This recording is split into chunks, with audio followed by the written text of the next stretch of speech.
नमस्कार दोस्तों, आज की वीडियो में आपका स्वागत है। मैं हूं आपका दोस्त दिव्यांशु और आज की वीडियो में हम बात करने वाले हैं एक्सेल सॉफ्ट टेक्नोलॉजीज के आईपीओ के बारे में। एक्सेल सॉफ्ट टेक्नोलॉजीज जो है वो एक SaaS एडटेक कंपनी है। SaaS मतलब सॉफ्टवेयर एज अ सर्विस। इस आईपीओ का जो ग्रे मार्केट प्रीमियम है उसमें हमें काफी अच्छी डिमांड देखने को भी मिल रही है। तो अब सवाल ये है कि लिस्टिंग डे के दिन क्या ये आईपीओ जो है वो हमें एक अच्छे रिटर्न दे पाएगा या फिर हमें लॉन्ग टर्म के लिए यहाँ पर इन्वेस्ट करना चाहिए या फिर इस आईपीओ को हमें पूरी तरीके से अवॉइड करना चाहिए। तो इन सवालों के जवाब आपको आज की वीडियो में मिलने वाले हैं। आज की वीडियो में हम एक्सेल सॉफ्ट टेक्नोलॉजीज को डिटेल में समझेंगे कि ये कंपनी आखिर काम क्या करती है, कौन उनके कॉम्पिटिटर्स हैं, इनके पास में परफॉर्मेंस कैसी रही है, फाइनेंशियल परफॉर्मेंस कैसी रही है, वैल्यूएशन के मामले में आईपीओ कैसा है, आईपीओ महंगा है या आईपीओ सस्ता है, ग्रे मार्केट में इस आईपीओ की कैसी डिमांड है, इसके अलावा स्ट्रेंथ और वीकनेस भी देखेंगे इस आईपीओ का। एंड फाइनली अपना ओपिनियन मैं आपके साथ शेयर करूंगा कि क्या इस आईपीओ में मैं अप्लाई करने वाला हूँ या इस आईपीओ को मैं अवॉइड करूंगा। तो बने रहिए वीडियो में एंड तक और बिना स्किप किए वीडियो को पूरा देखिएगा। और एक छोटी सी रिक्वेस्ट रहेगी कि वीडियो को अभी से लाइक कर दीजिए और चैनल पर अगर पहली बार आए हैं या अभी तक आपने चैनल को सब्सक्राइब नहीं किया है तो चैनल को सब्सक्राइब कर लीजिए। तो चलिए बिना देर किए आज का वीडियो स्टार्ट करते हैं। तो सबसे पहले अगर हम आईपीओ की डिटेल्स को देखें तो 19 नवंबर से 21 नवंबर के बीच में ये आईपीओ सब्सक्रिप्शन के लिए ओपन रहेगा एंड 26 नवंबर इसकी टेंटेटिव लिस्टिंग डेट हो सकती है। 500 करोड़ का ये आईपीओ है जिसमें से 180 करोड़ यहाँ पर फ्रेश इशू है एंड 320 करोड़ यहाँ पर ऑफर फॉर सेल है।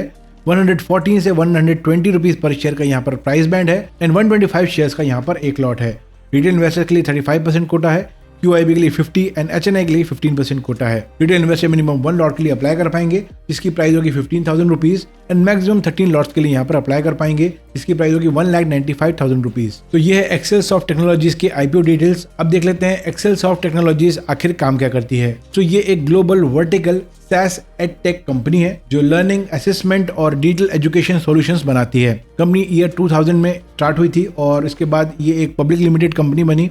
हेडक्वार्टर इसका मैसूर कर्नाटका में है एंड 19 कंट्रीज में इसकी प्रेजेंस है। पहले ये प्रोडक्ट इंजीनियरिंग सर्विस देती थी लेकिन अब ये pure edtech plus SaaS platform बन चुकी है। और इसके बिजनेस मॉडल को देखें तो 4 रेवेन्यू स्ट्रीम है। पहला है प्लेटफॉर्म लाइसेंसिंग जो कि SaaS है। इसके अलावा product engineering and customisation service, digital content development and AI based solutions पे ये काम करते हैं। AI बेस्ड कंपनी है, AI पे ये काम करते हैं। फ्यूचर आउटलुक भी यहाँ पर काफी पॉजिटिव हो जाता है। अगर प्रोडक्ट पोर्टफोलियो को देखें तो 7 मेजर प्लेटफॉर्म है इनके। इसके अलावा अगर सब्सिडरीज एंड प्रेजेंस को देखें तो एक्सेल सॉफ्ट के जो ऑफिसेज हैं और सब्सिडरीज हैं वो US, UK, Singapore, India, Dubai में है। अगर क्लाइंट बेस की बात करें तो 101 एक्टिव क्लाइंट्स हैं। 24 क्लाइंट्स जो हैं उनका साथ इनके साथ 10+ ईयर्स का है एंड 40 क्लाइंट जो हैं वो इनके साथ 5 to 10 ईयर्स से जुड़े हुए हैं। अगर इनके फाइनेंशियल्स को देखें तो अगर आप एसेट को देखेंगे तो कंसिस्टेंटली ग्रो होता आ रहा है। FY24 में एक्सपेंशन हुआ है एंड बेटर यूटिलाइजेशन हुआ है। Q1 FY26 में ये स्टेडी अपटिक यहाँ पर हमें देखने को मिला है। नेटवर्थ भी यहाँ पर स्ट्रांग है और लगातार बढ़ रहा है। बोरोइंग भी कंपनी की यहाँ पर रिड्यूस हुई है साल दर साल। 118 करोड़ की यहाँ पर बोरोइंग थी FY23 में और ये फाइनली अब 38 करोड़ की हो चुकी है। डेट डिपेंडेंस ऑलमोस्ट नील है जो कि पॉजिटिव है। बैलेंस शीट यहाँ पर काफी स्ट्रांग नजर आ रही है। लो डेट है, एसेट बढ़ रहे हैं एंड नेटवर्थ बढ़ रही है। इसके अलावा रेवेन्यू एंड प्रॉफिटेबिलिटी को देखते हैं तो रेवेन्यू जो है उसमें एक सॉलिड जंप हमें देखने को मिला है FY24 से 25 के बीच में। प्रॉफिट में हमें यहाँ पर एक शार्प जंप देखने को मिला है एंड इसके अलावा EBITDA जो है वो भी FY25 में हाईएस्ट रहा है। प्रॉफिटेबिलिटी अच्छी है और इनका मोमेंटम अच्छा है। तो अगर पॉजिटिव की बात करें तो डेट ऑलमोस्ट खत्म हो चुका है। नेटवर्थ जो है वो स्टेडीली बढ़ रही है, एसेट बढ़ रहे हैं। इसके अलावा जो FY25 है वो प्रॉफिटेबिलिटी के मामले में काफी स्ट्रांग रहा है। अब कंसर्न क्या है तो कंसर्न ये है कि Q1 FY26 में जो प्रॉफिट और EBITDA है वो लोअर रहा है FY25 के रन रेट से। इसके अलावा जो रिजर्व्स हैं उसमें एक फ्लक्चुएशन है और रेवेन्यू ग्रोथ बहुत हाई नहीं है यहाँ पर। इसके अलावा अगर हम फाइनेंशियल इन्फॉर्मेशन को देखें तो मार्केट कैप जो है वो 1381 करोड़ का है। Mid and small size company रहेगी ये। P रेशो 57.46 टाइम्स है। वैल्यूएशन यहाँ पर थोड़ी सी एक्सपेंसिव नजर आती है। Price to book value 3.23 times है। प्राइस टू बुक वैल्यू के हिसाब से फेयर टू प्रीमियम यहाँ पर वैल्यूएशन है। रिटर्न ऑन इक्विटी 10.38 टाइम्स है जो कि एवरेज है। रिटर्न ऑन कैपिटल एम्प्लॉयड 16.11% है जो कि डिसेंट है। रिटर्न ऑन नेटवर्थ जो है वो 10.38% है और ये भी एवरेज है। इसके अलावा अगर हम देखते हैं डेट टू इक्विटी तो वो यहाँ पर काफी सही है। तो डेट टू इक्विटी 0.05 है जो कि बताती है कि एक्सट्रीमली लो डेट है कंपनी पर। प्रॉफिट मार्जिन 14.87% है, हेल्दी प्रॉफिट है। EBITDA मार्जिन 31.40% है। स्ट्रॉन्ग ऑपरेशनल मार्जिन है यहाँ पर। अब अगर इसके कॉम्पिटिटर्स से इसको कंपेयर करते हैं तो MPS limited, KSolve India, silver tech technologies, Sascan technologies and Infobeans technologies इसके मेजर कॉम्पिटिटर हैं एंड सभी में सबसे ज़्यादा जो P है वो एक्सेल सॉफ्ट टेक्नोलॉजीज का है। इसके अलावा रिटर्न ऑन नेटवर्थ भी वन ऑफ द लोएस्ट है इसकी and price to book value यहाँ पर 3.23 टाइम्स है, रीजनेबल है compare to Ksolves, MPS and Silver Touch. Valuation यहाँ पर थोड़ा सा एक्सपेंसिव नजर आता है। टेक्नोलॉजीज के लेटेस्ट ग्रे मार्केट प्रीमियम के ट्रेंड्स को देख लेते हैं। सो ग्रेटेस्ट ग्रे मार्केट प्रीमियम यहाँ पर जो है वो 20 रुपीज पर शेयर है, मतलब करीब 16 to 17% गेन यहाँ पर होने की संभावना है। अब जैसे कि आप जानते हैं कि ग्रे मार्केट प्रीमियम जो है वो बढ़ भी सकता है, कम भी हो सकता है। तो लेटेस्ट ग्रे मार्केट प्रीमियम के अपडेट्स के लिए आप व्हाट्सएप चैनल ज्वाइन कर लीजिए, जिसकी लिंक आपको डिस्क्रिप्शन में मिल जाएगी, या फिर आप आई बटन पर क्लिक करके भी उसको ज्वाइन कर सकते हैं। अब आइए इस आईपीओ के पॉजिटिव्स और नेगेटिव्स पर बात करते हैं, एंड फाइनली मैं अपना वर्डिक्ट आपको बताऊंगा कि क्या मैं इस आईपीओ में अप्लाई करने वाला हूँ या इसको अवॉइड करने वाला हूँ। अगर पॉजिटिव की बात करें तो यहाँ पर कुछ अच्छे पॉजिटिव्स हैं, जैसे कि pure play global edtech company है और ये सैस एक्सपोर्टर है। 82% रेवेन्यू जो है वो यूएस एंड यूरोप से आता है।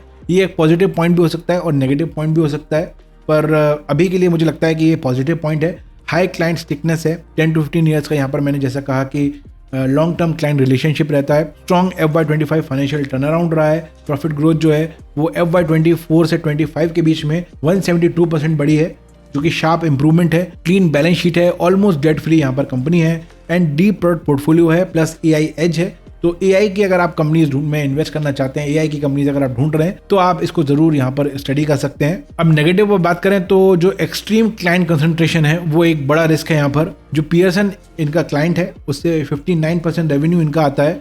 तो अगर वहाँ पर कॉन्ट्रैक्ट लॉस होता है या फिर रीनेगोशिएशन होता है तो बिजनेस को ये डायरेक्ट झटका दे सकता है। एक्सपेंसिव वैल्यूएशन है, जो कि एक और नेगेटिव पॉइंट है। रिटर्न रेशियोज जो है वो मुझे काफ़ी कमज़ोर लगते हैं। रिटर्न ऑन इक्विटी जो है वो केवल 10% और रिटर्न ऑन नेटवर्थ भी 10% के आसपास है, और पी जो है वो 57 टाइम्स है। तो ये थोड़ा सा ज़्यादा वैल्यूएशन पर ये आईपीओ लेकर आ गए हैं।